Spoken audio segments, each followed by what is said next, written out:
ഷീജാസ് ക്രിയേഷൻസിലേക്ക് എല്ലാവർക്കും സ്വാഗതം. ഇന്ന് ഞാൻ രണ്ട് യൂസ്ഫുൾ ആയിട്ടുള്ള ടിപ്സുമായിട്ടാണ് വന്നിട്ടുള്ളത്. ബെഡ്ഷീറ്റ് നമ്മൾ എങ്ങനെ മടക്കിയാലും ചുളിവ് വീഴും, പിള്ളേർ ചാടുമ്പോൾ അതെല്ലാം മറിഞ്ഞു പോരും.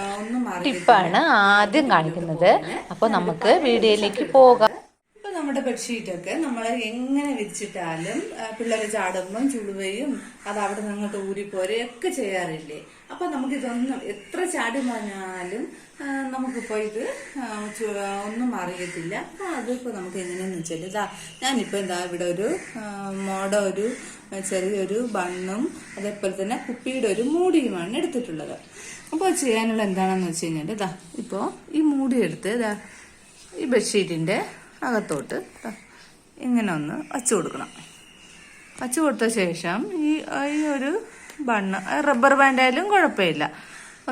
നമുക്ക് 2 വട്ടം ഒന്ന് ചെയ്യാൻ പറ്റണമെങ്കിൽ കുറച്ചുകൂടെ ടൈറ്റ് ആവും. അപ്പം ഇങ്ങനെ ഒന്ന് ചെയ്ത് വെച്ചു. ഇതിനെ പതുക്കെ നമ്മൾ ഈ ബെഡിന്റെ അടിയിലോട്ട് ഇങ്ങനെ ഒന്ന് ചെയ്ത് വെക്കുകയാണെങ്കിൽ ഈ കോർണറിൽ നിന്നാണ് ശരിക്കും ഇതങ്ങ് പോരുന്നത്. അപ്പൊ 4 കോർണറിലും കട്ടിലിന്റെ 4 കോർണറിലും ഇതുപോലെ ഒന്ന് ചെയ്ത് വെക്കാമെങ്കിൽ എങ്ങനെ വലിച്ചാലും ബെഡിൽ നിന്ന് ബെഡ്ഷീറ്റ് താഴോട്ട് പോവുകയുമില്ല, കറക്റ്റായിട്ട് കിടക്കുകയും ചെയ്യും. ഇതുപോലെ എല്ലാരും ഒന്ന് ചെയ്ത് നോക്കണേ. ഞാൻ അടുത്ത ടിപ്പിലോട്ട് പോവേണ്. ഞാനൊരു പഴയ ഒരു ഷർട്ട് എടുത്തിട്ടുണ്ട്. അപ്പൊ ഇതൊരു നല്ല ചുളുകൊക്കെ കാണുമ്പോൾ അറിയില്ല, നല്ലൊരു പഴയ ഷർട്ടാണിത്. അപ്പൊ നമുക്ക് ഈ ഷർട്ടിന്റെ ഇവിടെ നിന്ന് ഇത്രയും ഭാഗം നമുക്കൊന്ന് കട്ട് ചെയ്യണം. അതുപോലെ തന്നെ ഈ താഴ്ഭാഗവും നമുക്ക് ഇവിടെ നിന്ന് ഇത്രയും ഭാഗം. ഇതിപ്പോ ഒരു കർവ് ഷേപ്പാണ് കേട്ടോ. ഷർട്ടിന്റെ താഴെ ഫ്ലാറ്റ് ആയിട്ടുള്ള ഷർട്ട് ഉണ്ടെങ്കിൽ കട്ട് ചെയ്യേണ്ട ആവശ്യമില്ല. ഇതിപ്പോ ഒരു കർവായിട്ട് ഇരിക്കുന്നത് കൊണ്ട് ഇവിടെ നിന്ന് ഇത്രയും കൂടെ ഒന്ന് കട്ട് ചെയ്യണം. നമുക്ക് ആദ്യമായിട്ട് ഇവിടെ ഒന്ന് കട്ട് ചെയ്തെടുക്കാം. അപ്പൊ ഞാൻ ഇവിടെ നിന്ന് ഇങ്ങനെ ഒന്ന് കട്ട് ചെയ്ത് മാറ്റിയാണ്. ഞാനിപ്പോ ഈ ഒരു സ്ലീവ് ഉണ്ടല്ലോ, ഇവിടെ നിന്നാണ് ഞാൻ കട്ട് ചെയ്ത് മാറ്റുന്നത്. കറക്റ്റായിട്ടൊന്ന് സ്ട്രെയിറ്റ് ആയിട്ടൊന്ന് കട്ട് ചെയ്താൽ മതി. അപ്പൊ അടുത്ത് താഴ്വശം കൂടെ ഒന്ന് കട്ട് ചെയ്തെടുക്കണം. അപ്പൊ താഴ്വശം വന്നിട്ട് ഞാനിപ്പം ഇവിടെ നിന്ന് സ്ട്രെയിറ്റ് ആയിട്ട് കട്ട് ചെയ്യണേ.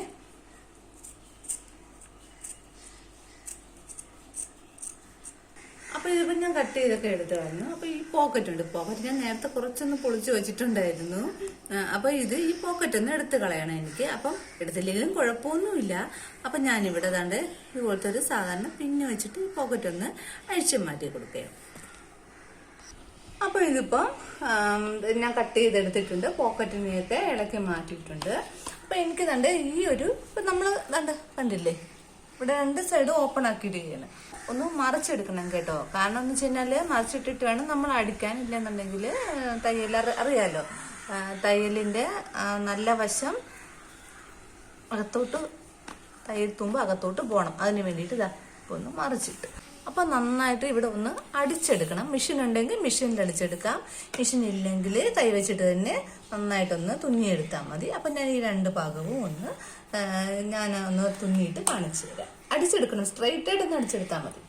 വെച്ചാണ് 2 സൈഡും തുന്നിയിട്ടുള്ളത്. അപ്പൊ നമുക്ക് ഇനി ഇതിന്റെ ബട്ടൺസിനെ ഒന്ന് മാറ്റി കൊടുക്കാം. നമ്മള് ഇത് അകംവശം പുറത്തോട്ട് ഇട്ടിട്ട് നമ്മൾ സ്റ്റിച്ച് ചെയ്യുമ്പോഴത്തേക്കും പുറത്തോട്ട് തയ്യലിന്റെ അതൊന്നും കാണത്തില്ല. അപ്പൊ നല്ല നീറ്റായിട്ടിരിക്കും. അപ്പം അതിനാണ് ഇങ്ങനെ ചെയ്തത്. അപ്പം ഇതിനെ ഒന്ന് ഇതിന്റെ ഇടയിൽ കൂടെ തന്നെ നമുക്ക് പുറത്തോട്ട് എടുക്കാം. നമ്മുടെ വീട്ടിൽ ഇങ്ങനത്തെ പഴയ ഷർട്ടൊക്കെ എന്തായാലും കാണുമല്ലോ. അപ്പൊ നമുക്ക് കളയേണ്ട ആവശ്യമൊന്നുമില്ല കേട്ടോ. അപ്പൊ ഇതിപ്പോ ഇങ്ങനെ ഒന്ന് എടുത്തിട്ടുണ്ട്. നല്ല ഒരു പില്ലോ കവർ ആയിട്ടുണ്ട്. അപ്പൊ ഇതിനെ ഞാന് ഇതിപ്പോ ഒരു തലേണയാണ് അകത്തോട്ടൊന്ന് കയറ്റി കൊടുക്കാം.